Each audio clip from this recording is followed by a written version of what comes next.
guys, welcome back to the channel. Today I'm going to be reacting to a video called 5 Classic German Foods You Should Give a Try. I think Germany cuisine has so many good dishes. I think they're very good. I think probably the most popular ones or more recognizable are obviously the breads. I think German bread is delicious. And of course the desserts, apple strudel, black forest cake. There's so many cookies and obviously schnitzel and sauerkraut. There's so many things, but hopefully we're going to find out about a lot of more. Let's check it out and comment, like, and subscribe. German cuisine is considered meat-heavy, but the cliché is only partly true. We'll show you 5 typical specialties from Germany, from hearty to vegetarian to sweet. Bet you wouldn't have guessed that one of them is actually a German invention. Which one? What?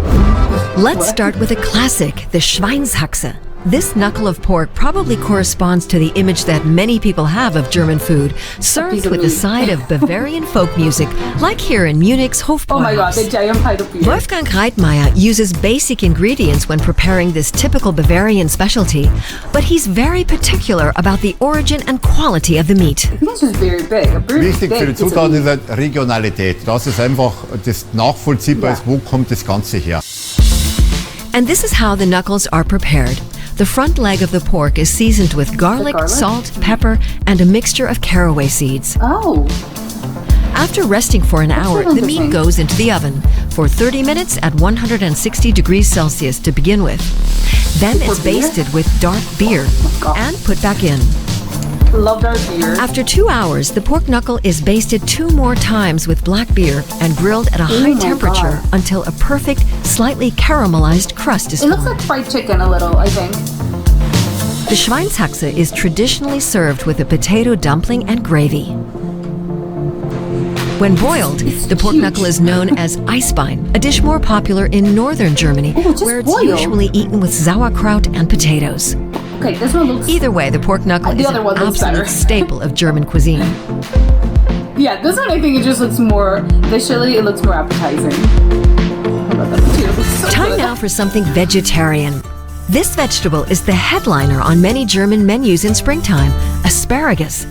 The season lasts about 3 months, and during this time, Germans eat an average of around 1.4 kilograms of asparagus per person. That's a lot of asparagus. Asparagus has been grown in the region around Belitz, south of Berlin, since the middle of the 19th century. Oh, the soft, sandy soil here is ideal.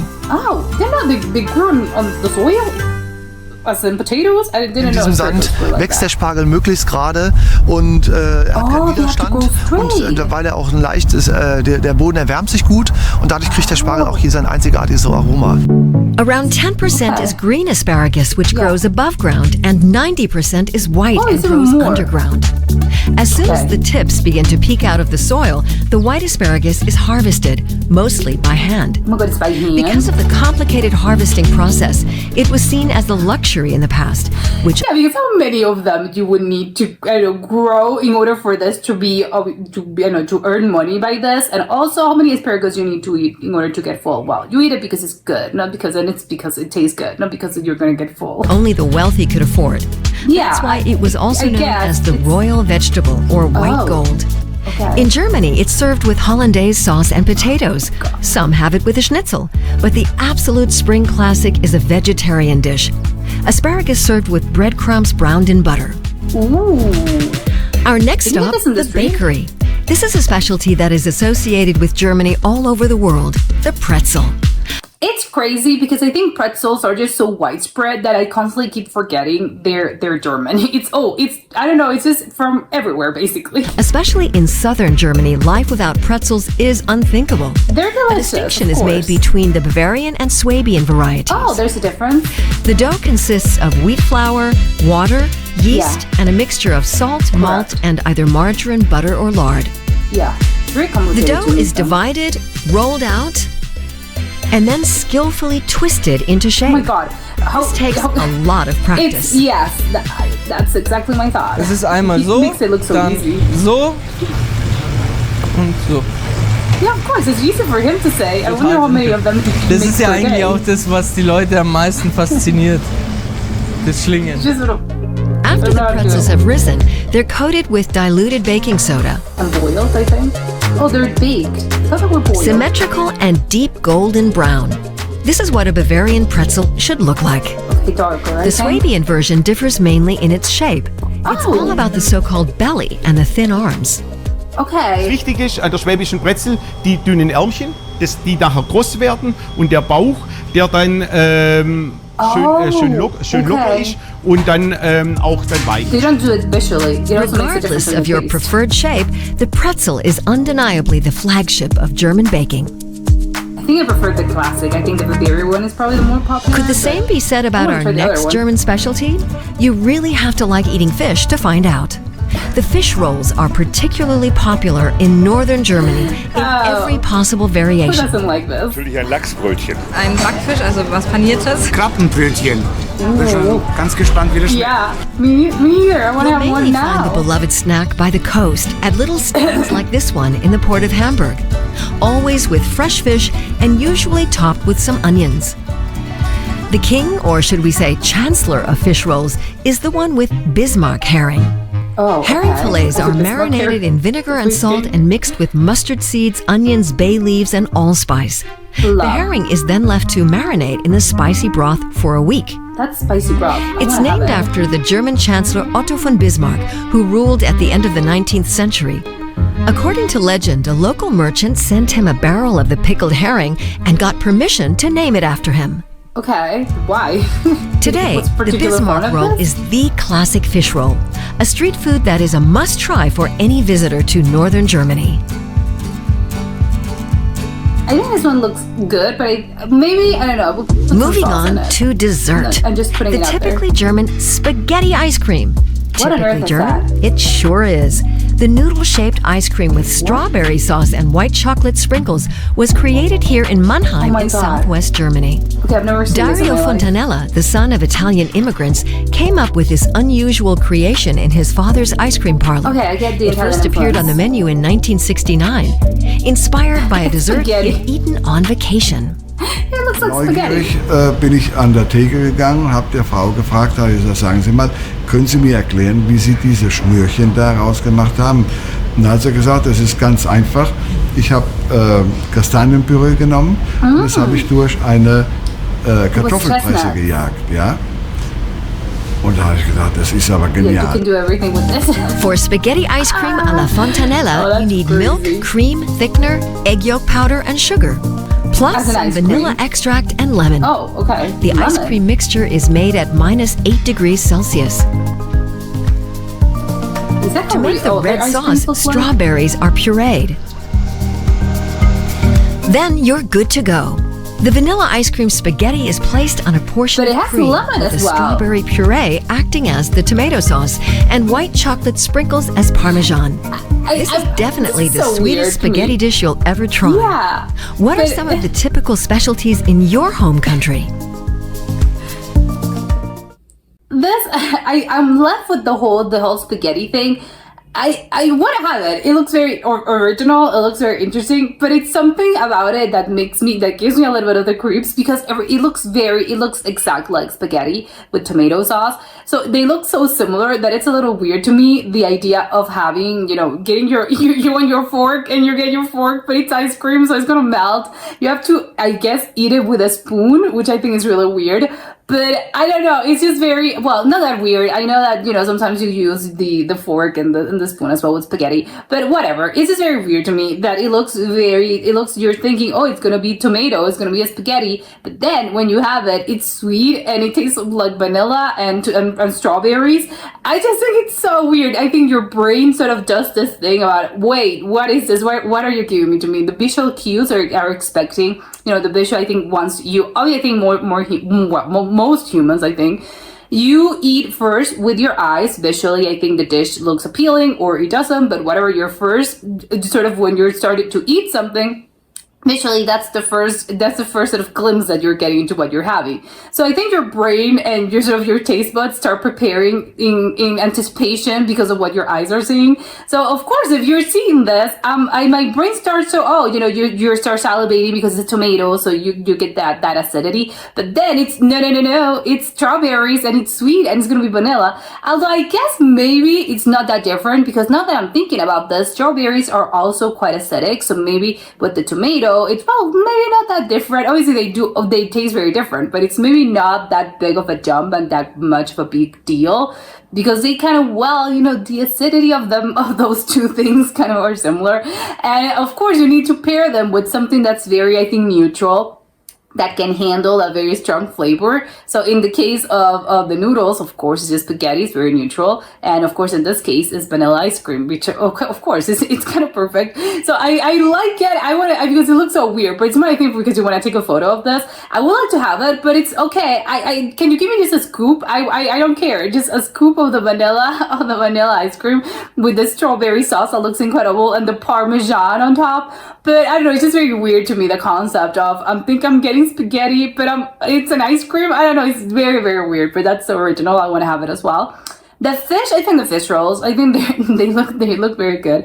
I love all the different, I think, variations. There's just so many, I think, because again, there's so many varieties of different types of fish that you can find in many different regions. And of course, each region has its own little, I think, fish in which they really enjoy and they particularly really like.